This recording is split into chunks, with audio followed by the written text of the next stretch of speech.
सपने में भगवान दिखे तो क्या करें? एक सच्ची प्रेरणादायक कहानी। एक समय की बात है। एक युवक था जिसका नाम आरव था।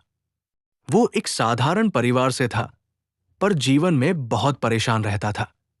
उसे अपनी पढ़ाई, करियर और भविष्य की चिंता हमेशा सताती थी।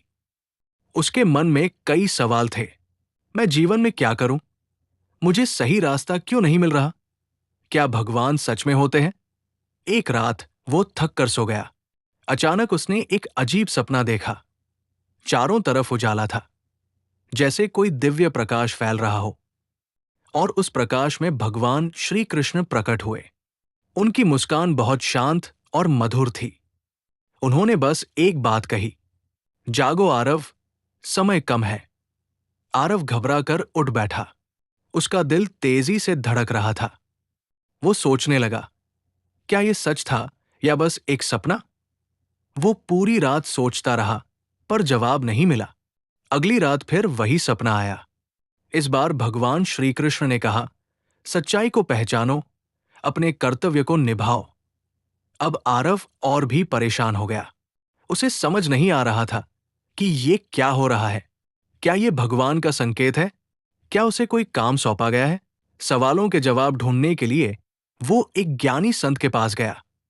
संत मुस्कुराए और बोले, बेटा, जब आत्मा और परमात्मा का संबंध गहरा होता है, तब भगवान कभी कभी सपनों में आते हैं।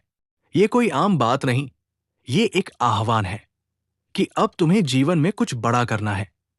संत ने उसे 3 बातें सिखाई, साधना, ध्यान, सेवा, लोगों की मदद, और संयम, आत्मनियंत्रण।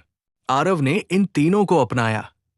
अब वो हर सुबह ध्यान करता, मंदिर जाता और जरूरतमंदों की मदद करता। धीरे धीरे उसकी जिंदगी बदलने लगी। उसे एक अच्छी नौकरी मिल गई, परिवार में शांति आ गई, और सबसे बड़ी बात, उसके मन में अब कोई डर नहीं था। वो खुश और संतुलित जीवन जीने लगा। एक रात फिर भगवान सपने में आए।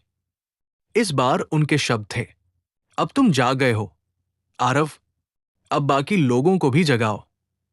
इस एक वाक्य ने आरव को पूरी तरह बदल दिया। अब वो केवल अपने लिए नहीं, बल्कि समाज के लिए जीने लगा। वो स्कूलों में बच्चों को नैतिक शिक्षा देता, बूढ़ों की सेवा करता और हर किसी को ईश्वर के करीब लाने की कोशिश करता। Subscribe now and press the bell icon. Never miss an update.